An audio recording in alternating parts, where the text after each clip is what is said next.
Chapter 5 Adventure in the Night. When Ralph had mastered riding the motorcycle on the threadbare carpet, he went bumping over the roses on the less worn parts under the dresser and the bedside table. That was fun, too. "Hey," whispered the boy, "come out where I can see you." Ralph shot out into the moonlight where he stopped, sitting jauntily on the motorcycle with one foot resting on the floor. "Say," he said, "how about letting me take her out in the hall? Just for a little spin to see how fast she'll go." "Promise you'll bring it back?" asked Keith. "Scout's honor," answered Ralph, who had picked up many expressions from children who had stayed in 215. "Okay, I'll tell you what," said Keith. "You can use it at night, and I'll use it in the daytime. I'll leave the door open an inch so you can get in.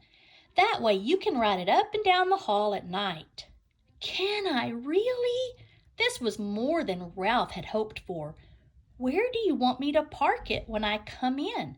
he asked. "Someplace where the maid won't step on it," answered the boy. "That's easy. Under the bed. She practically never cleans under the bed." "Yes, I know," agreed Keith. "I looked. There's a lot of dust mice back there." "Please." Ralph was pained. "Oh, sorry," said the boy. "That's what my mother calls bunches of dusty fluff under the bed." "My mother doesn't," said Ralph. "Now, how about opening the door?"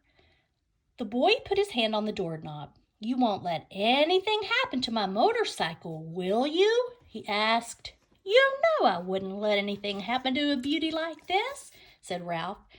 "See that you don't, and don't stay out too late." The boy opened the door and permitted Ralph to putt out into the dim light of the hall. Ralph had a scary feeling. He was on the threshold of adventure. There were no beds or chairs for him to dart under in case of danger. The floor creaked. Someone was snoring in room 214 across the hall. Outside in the pines an owl hooted, sending prickles up Ralph's spine.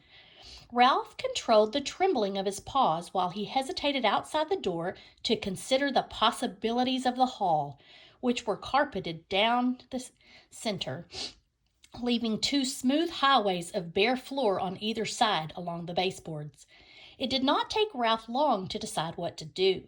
He picked up his tail, took a deep breath, bent low over the handlebars, flattened his ears, and sped down the straightaway as fast as the motorcycle would go. He could feel his whiskers swept back by the force of his speed. It was glorious. Ralph had never ventured so far from home before. The old wooden hotel, cooling in the night air, snapped and creaked, but Ralph was brave. He was riding a motorcycle. He passed room 213, ran out of breath, let momentum carry him past another noisy snorer in room 211, on down the hall to the elevator. The mysterious elevator that carried people to that wonderful place Ralph had heard so much about, the ground floor. When Ralph came to the stairs, he stopped to look around, knowing it was impossible to ride a motorcycle downstairs, and at the same time wishing he could see for himself the wonders that lay below. He sniffed the air, and it seemed to him that he could smell the strange foods he had heard about: cinnamon buns with sticky frosting, turkey stuffing, and pancakes with maple syrup. A ray of moonlight from a window glinted on the glassy eye of a mounted deer's head over the stair landing and startled Ralph, sending him on down the hall, past the broom closet and the linen room, to the end of the hall, where he executed a sharp turn and started back. Exhilarated by speed, Ralph raced up and down. Once, when he heard some people getting out of the elevator, he had to duck behind the curtains of the window at the end of the hall. Toward midnight, he passed his Aunt Sissy scurrying along the baseboard. He waved and nearly lost control of the motorcycle. Aunt Sissy stopped to stare while Ralph rode on, feeling pleased with himself and at the same time sorry for Aunt Sissy. Poor frightened thing, with only her feet to carry her from one crumb to the next. Up and down the hall raced Ralph until, after an especially noisy burst of speed outside room 211, he was startled to hear a dog bark inside the room. Now it was Ralph's turn to be frightened. Uh-oh, he thought, I'd better be careful. If there was one thing Ralph disliked, it was people who traveled with dogs. Dogs always sniffed around where they had no business sniffing. Once a dog had even barked into the mouse hole in room 215. It was days before Ralph's mother got over that. Ralph heard someone moving around inside room 211, and looking back over his shoulder, he saw the door open, and a tousled man in a bathrobe and slippers appeared, carrying a little terrier. The man looked cross and sleepy as he started down the hall toward the elevator with his dog. He was walking straight toward Ralph. Realizing he was taking a chance, Ralph speeded up the motorcycle. If he turned and headed back to room 215, he would have to pass the man.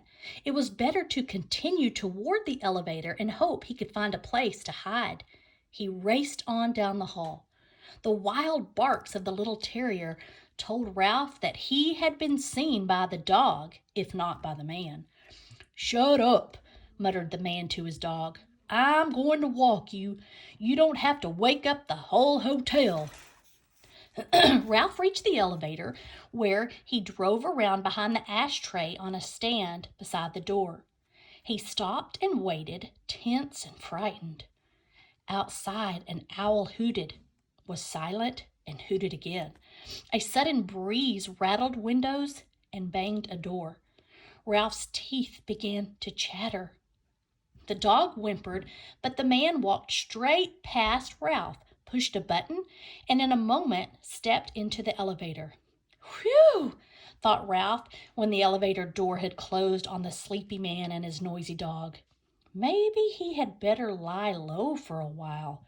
In a few minutes the elevator returned to the second floor. As the man stepped out, the little dog looked over his shoulder and spied Ralph parked behind the ashtray stand. Because the dog was a captive and he was free, Ralph could not resist sticking out his tongue and waggling his paws in his ears, a gesture he had seen from children in room 215, and one he knew was sure to arouse anger. "Let me at him!" barked the little terrier. "Cut it out!" grumbled the man, fumbling for the doorknob of room 211, while Ralph, a daredevil now, rode in a giddy circle around the ashtray stand. He had a feeling of cockiness he had never known before. Who said mice were timid, ha? When the morning song of birds in the pines grew louder than the snores of the guests, and dawn slipped through the window at the end of the hall, Ralph knew it was time to return to room 215. There he was shocked to discover the door shut. Only then did he recall the draft in the night and the slam of a door. He got off the motorcycle and pounded on the door with his fist. But what sleeping boy could hear a mouse beating on a door? Ralph knew from experience that he could flatten himself out and crawl under the door of room 215, but there was no way he could get the motorcycle through the crack, not even by laying it on its side and pushing. The handlebars were too wide. Ralph dismounted from the motorcycle, sat down, and leaned back against the baseboard, prepared to guard the motorcycle until Keith awoke and discovered the door blew shut. He was tired after a night of such great excitement and full of dreams. Now that he had seen the hall, he could no longer be satisfied with room 215. It was not enough. He longed to see the rest of the world, the dining room and the kitchen and the stateroom and the garbage cans out back. He wanted to see the game room where he had been told grown-up people played games with cards and balls and paddles. He wanted to go outdoors and brave the owls to hunt for seeds. Ralph, a growing mouse who needed his rest, dozed off against the baseboard beside the motorcycle. After the experience of this night, he would never be the same mouse again. The next thing Ralph knew, Matt, the bellboy, was standing over him. "Aren't you out pretty late?" Matt asked, causing Ralph to jump to his feet even though he was not entirely awake. "You should have been in bed long ago, but I suppose you were out till all hours, speeding around on that motorcycle." Ralph had seen Matt many times, but this was the first time the old man had spoken to him. He was astonished to discover that they spoke the same language. Even so, Ralph stood in front of the motorcycle. Anyone who tried to take it away from him would have to fight Ralph first. "Nice little machine you got there," remarked Matt. "Kinda wish I was young enough to ride one myself. Must be fun, speeding along making all that noise." Ralph realized that Matt was a friend. "Say," he began, "how about helping a fellow out?" "Sure," agreed Matt. "What can I do for you?" "Open that door a crack, just enough so I can ride through. I promised the boy I would park his motorcycle under the bed." "Good place," said Matt. "The maid never cleans there if she can help it." Very quietly, he turned the knob and opened the door just enough for Ralph to ride through. Ralph bumped up over the edge of the carpet, swung out around the wastebasket and the bedside table, and was about to drive under the bed when...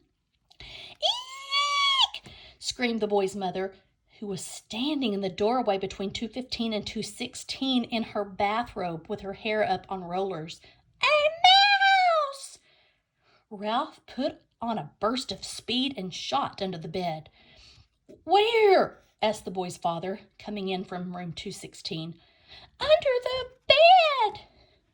"I'll look, Mom," said the boy, jumping out of bed. Keith's face appeared under the lifted edge of the bedspread where Ralph sat trembling on the motorcycle. The boy held out his hand and beckoned. Ralph understood. He dismounted and ran up the boy's arm inside the sleeve of his pajamas until he came to the crook of his elbow. There he waited, shivering, to see what would happen next. Down at the end of the sleeve, he could see the boy's fingers close around the motorcycle. Then he felt himself being lifted as the boy rose from his hands and knees. "It's just my motorcycle," Keith said. "Yes, that's it," agreed his mother.